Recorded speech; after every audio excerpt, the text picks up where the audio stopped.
And then Nick Bosa had a really. I was just thinking about last night when you were telling me about that guy on the Steelers team that has a crazy amount of sacks or something. TJ And Watt. yeah, TJ Watt has some Yep. crazy amount, Yep. and it made me think about Bosa and how he had a really good game, right? How many did he have? So he had one. One. He had Okay. one. He had his first sack on the year, Yeah. and the thing about sacks too is like it doesn't paint the whole picture of like, all right, is this guy successful or is he not based off of sacks? Yeah. Like people kind of blow the sacks thing out of proportion a little bit. Now it is impressive, very impressive that TJ Watt got 6 through 3 games. Like That's it's like nuts. whoa. Yeah.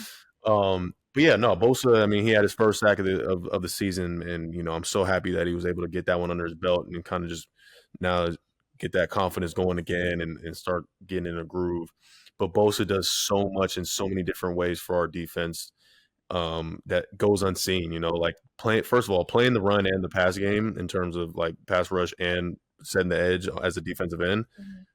They're both like just top tier from Nick Bosa. All right. Like there's a reason why he was the defensive player of the year last year. Well, there's a reason why they paid him all that money. There's a reason why I paid him a good little buck. All right. Good little.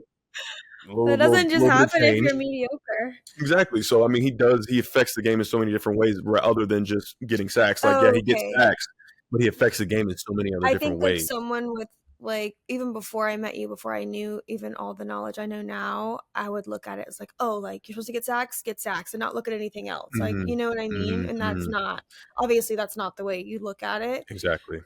And that's honestly how like I'm sure like a lot of like people who don't really know if the you're game not that really well, in depth with it, that's all you really understand. They look at the PFF score and they look at the amount of sacks, amount of interceptions, amount of tackles, like, and yes, stats do matter, but like at the end of the day, like film doesn't lie when it comes to what us around the league are looking at. And Bosa's film it looks different than a lot of guys' other films. So he's got to keep doing this thing, man. I'm happy for him in the way that he's trajecting right now, his trajectory for where he's going to end up this year.